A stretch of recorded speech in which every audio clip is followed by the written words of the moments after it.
Bagaimana caranya menjadi diri sendiri? Satu, belajar menerima diri apa adanya. Diri kita dulu. Dua, mengenali diri sendiri. Udah kenal belum sekarang? Baru kenal ya golongan darahnya? Tipenya belum? Harus kenal. Dirimu itu tipe otaknya apa? Bahkan tipe otak itu ada hubungannya dengan dunia kerja. Bidang apa yang harus digeluti supaya berkah? Jangan-jangan tipe otaknya tidak sesuai dengan tempat sekarang bekerja. Makanya kurang terus. Udah gitu nyalahin istri. Ini gaji sudah saya serahkan semuanya. Harus cukup. Keheula, sabaraha. Memang semuanya udah diserahkan. Tapi semuanya itu 1 miliar, 100 juta, 100.000.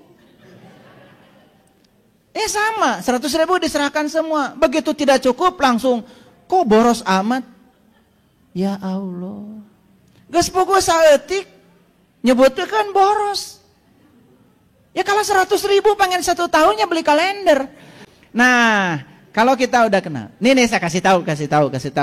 Kalau ada masalah keluarga, konflik terutama ekonomi, pesannya sederhana kok.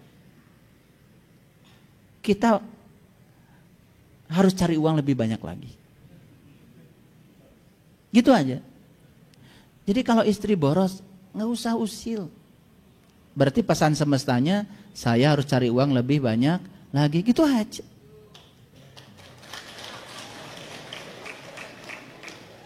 Memang bisa cari uang banyak, tergantung pikiranmu.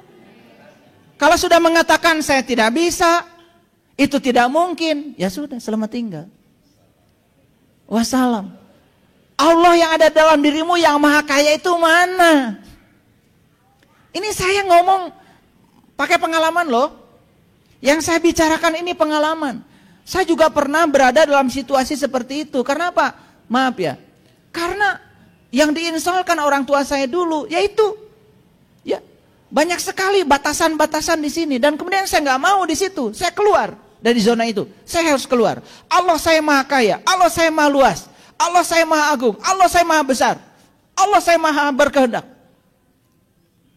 Itulah pentingnya kita mengenal diri kita. Begitu kita kenal diri kita, kita kenal Tuhan kita. Lalu kita menjadi tahu cara memperlakukan diri ini. Itu hadirin. Yuk kita bangkit ya, bangkit. Jadi kenapa hidup kita serba terbatas? Jawabannya sederhana. Semua batasan-batasan hidup kita diciptakan oleh pikiran kita sendiri. Yuk sekarang pikirannya dibuka. Kalau ada orang yang ngajak, minggu depan kita jalan-jalan ke Bali yuk. Oh insya Allah pasti saya pergi. Gitu, jangan artos di mana. Abdi mah boroh-boroh ka Bali. Tuang oge sesa. Murang kali kecan mayar. Nguntui tak keluhan. Betul? Udah. Tidak sadar ketika sedang mengeluh, kita sedang berdoa. Menarik yang susah ke dalam kehidupan kita. Itu namanya hukum tarik menarik. Makanya stop mengeluh. Daripada mengeluh lebih bagus bekerja. 3. Jangan bandingkan diri kita dengan siapapun. Karena diri kita unik. Yang keempat, jangan memikirkan perkataan orang lain tentang diri kita. Yang kelima, cintai yang sedang kita kerjakan. Atau kerjakanlah yang kita suka dalam hidup ini. Jangan mengerjakan yang kita tidak suka, tidak akan berkembang. Ini saya kasih tahu ya. Kalau tidak cocok bekerja di sebuah tempat dan merasa bekerja itu sebagai beban, keluar. Ada tempat lain yang disediakan buat Anda. Jauh lebih hebat dan menyenangkan. Di situ Anda akan berkembang. Jangan batasi, jangan takut. Wah kalau saya keluar dari situ nanti gimana? Udah gimana sebentar, nanti juga berubah. Udah jelas kerja di situ gak cukup. Udah jelas kerja di situ setiap gajian bikin konflik di rumah. Keluar. Percaya sama saya. Allah menyediakan tempat yang lebih hebat buat kita. Kalau kita tidak senang di situ, berarti isyarat dari Allah. Ini bukan tempatmu, bukan. Ada tempatmu yang lebih menyenangkan. Sampai suatu saat kita melakukan pekerjaan itu, kita tidak merasa bekerja lagi. Sekarang temukan pekerjaan yang kalau kita melakukan itu, kita tidak merasa bekerja lagi. Senang saja. Kalau sudah senang, saksikan saya, pasti akan berkembang. Dan kita akan menemukan keberkahan di situ. Luar biasa. Jadi yang keenam, temukan personal genius zone. Temukan kita jenius di bidang apa. Yang ketujuh, temukan makna hidup. Kapan hidup kita bermakna? Kalau hidup kita sudah berguna bagi orang lain. Kapan hidup kita berguna bagi orang lain? Kalau kita sudah berguna bagi diri kita sendiri. Tetap saja kembalinya, yuk kita berguna dulu dong buat diri kita. Makanya saya sering mengatakan, kami ini di Tanah Parahyangan punya rukun iman tersendiri. Bukan berarti kita tidak percaya rukun iman yang 6 itu, percaya. Tapi kita punya rukun iman ya leluhur kita, terutama di Tatar Parahyangan. 6 juga sama. 1, nulung kanu butuh. Kapan kita bisa nulung kanu butuh? Menolong orang yang butuh. Kalau kitanya sudah punya keahlian, menjadi seorang profesional. Makanya disitulah pentingnya kita menjadi ahli dalam bidang apa. Ada yang ahli bidang elektronik, orang akan nolong, akan minta tolong sama Anda. Ada ahli di bidang AC, ada ahli di bidang otomotif, ada ahli di bidang masak, ada ahli di bidang rias pengantin. Coba, keahlian begitu uniknya. Nulung kanu butuh. Menjadi seorang profesional. 2, nalang kanu susah. Bagaimana kita bisa menolong orang yang susah kalau kitanya masih susah? Berarti leluhur kita ingin supaya kita tidak susah. 3, ngahudangkeun kanu sare.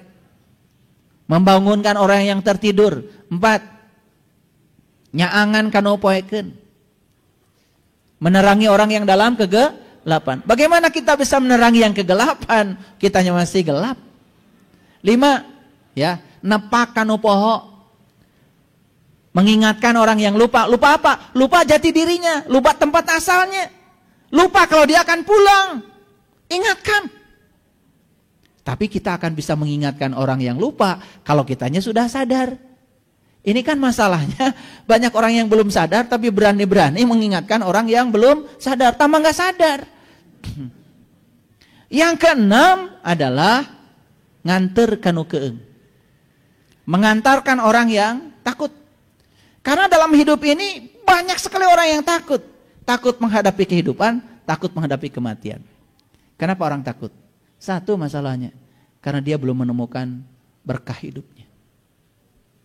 Kan anak kecil coba, umur 4-5 tahun, pagi-pagi dandani, kasih baju bagus, kasih bedak, kasih minyak wangi. Jemur di teras. Ibu langsung ke dapur lagi masak. Di luar dugaan tuh anak udah pergi. Disampar teman-temannya. Ternyata main di pematang sawah. Becek-becekan. Saya tanya, ini anak berani gak pulang ke rumah? Kenapa? Takut. Betul gak? Karena asalnya bersih, jadi kotor. Asalnya wangi, jadi bau. Betul? Nah, kondisi ini yang menyebabkan dia takut. Salah sendiri. Wanginya dirubah jadi bau, bersihnya dirubah jadi kotor. Semua orang yang takut menghadapi kehidupan dan takut menghadapi kematian, masalahmu itu. Yang bersih dari Allah kamu kotori. Yang wangi dari Allah kamu jadikan bau, itu masalahmu. Itu yang membuat kamu takut. Ayo, mau dikorek kemana? Gak akan salah saya. Itu? Makanya menghadapi mati takut. Ya, karena apa? Begitu banyak di sini. Karena apa? Di dunianya main becek-becekan. Di dunianya main kotor-kotoran. Betul apa tidak? Iya. Senang di tempat becek. Kalau kerja di perusahaan cari yang basah. Iya. Begitu dipindah dari yang basah pada yang kering, stres. Padahal itu pertolongan Allah. Kamu bahaya dibecek terus. Dipindahkan ke tempat kering. Tuh, stres malah. Senang di tempat basah. Aneh. Aduh. Hadirin kalau tahu ya, harta sedikit saja nempel di tubuh ini yang bukan hak kita dan dimakan oleh kita. Tubuh ini nanti susah busuknya. Gak akan diterima oleh bumi. Kayak tubuh Fir'aun sampai sekarang gak busuk-busuk. Tuh lihat tuh di Mesir. Jalan-jalan ke sana. Saya pikir Fir'aun tuh satu. Banyak ternyata teman-temannya. Iya segedung itu Fir'aun semua namanya itu. Luar biasa. Ya. Aduh. Kalau kita tahu hukum alam. Gak usah pakai ilmu dosa atau tidak dosa. Tahu hukum alam saja. Aduh. Nih. Air. Tahu air ya? Kalau kita masukkan minyak ke dalam air. Lihat tuh. Sendiri aja minyak tidak bersatu. Pertanyaannya, apakah dalam minyak ada air? Ada. Dalam minyak itu ada airnya, cuman air yang sudah terkontaminasi oleh unsur lain. Akibatnya apa? Walaupun sama-sama air, tapi karena terkontaminasi oleh unsur lain, dia tidak bisa menyatu dengan air. Nih jiwa ini berasal dari Allah, harus kembali kepada Allah. Kata Allah, la yamassuhu illal mutahharun. Tidak ada yang bisa menyentuhku kecuali orang-orang yang suci. Jiwa kita dikotori oleh kita. Ya Allah, ketika mau balik, bingung tidak bisa bersatu dengan yang maha suci.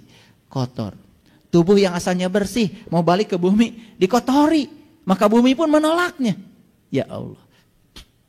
Namanya mulih kajati mulang ke asal itu harus bersih dua-duanya. Makanya saya sampai sekarang tidak tertarik ya untuk bekerja di tempat basah.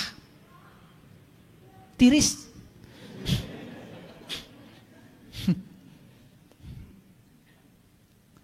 Ya. Di tempat yang kering aja, tapi berkahnya banyak. Iya, bisa, tergantung pikiran kita. Jangan terpengaruh, ya. Yang haram aja katanya susah, apalagi yang halal. Itu salah, ya. Jadi cari duit itu biar banyak dan halal. Gitu aja. Ya, banyak dan tuh, baru benar itu. Paham ya? Oke. Mau berubah? Mau berubah. Nih, kalau mau berubah sederhana, ilmunya dari saya. Jika kita ingin berubah, cari seseorang yang bisa mengubah kita. Caranya udah tahu? Perlu saya beritahu? Nanti pulang ke rumah. Orang tua ada di rumah. Tinggal cari cermin. Langsung taheta orang yang akan mengubah kita.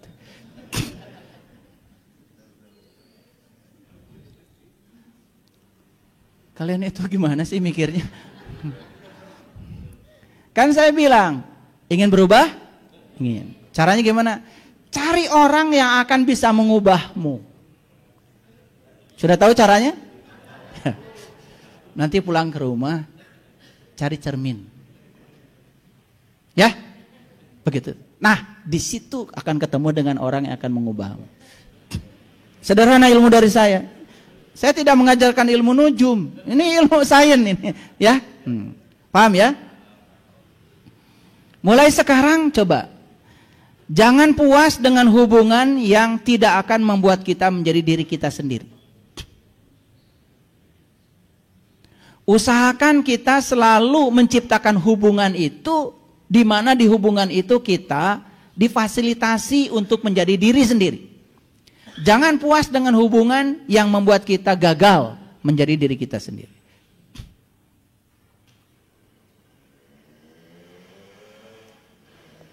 Jadi kita harus bangga pada siapa diri kita. Dan jangan malu dengan cara orang lain melihat diri kita.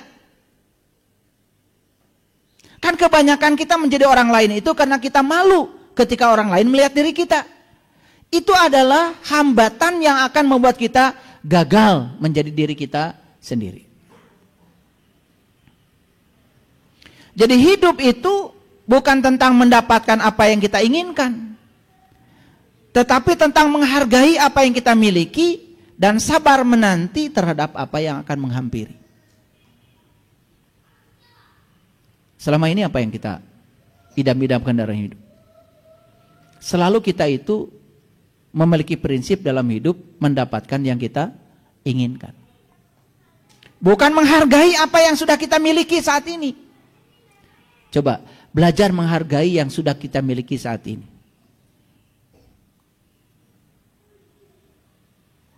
Yang akan datang luar biasa.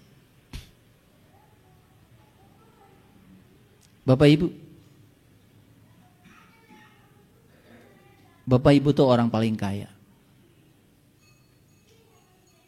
Nggak percaya sama saya? Coba matanya saya beli 10 miliar. Kasih 10 miliar besar loh Pak. Gajinya berapa? Ada nggak orang yang berani jual mata 10 miliar? 100 miliar?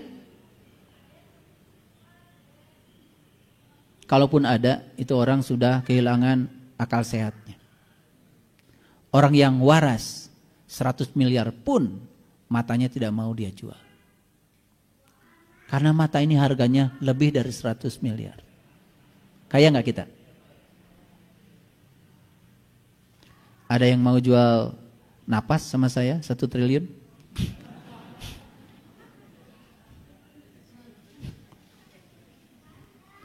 Sekarang bernafas. Berapa harga nafas? 1 triliun? 10 triliun? Lebih. Kaya nggak kita? Terus kenapa kita sering merasa kalau diri ini miskin? Tidak punya apa-apa. Masalahnya itu karena kita tidak menghargai apa yang sekarang kita miliki. Betul nggak? Yuk, sekarang belajar menghargai semua yang kita miliki. Oh, saya sekarang masih bernafas. Dengan nafas ini, berarti Allah masih mau menggunakan saya untuk kepentingan Dia. Dengan nafas ini, saya bisa melihat. Dengan nafas ini, saya bisa mendengar. Dengan nafas ini, saya bisa melakukan banyak aktivitas. Dengan nafas ini, tubuh saya menjadi berwibawa. Dengan nafas ini, tubuh saya menjadi berharga. Betul?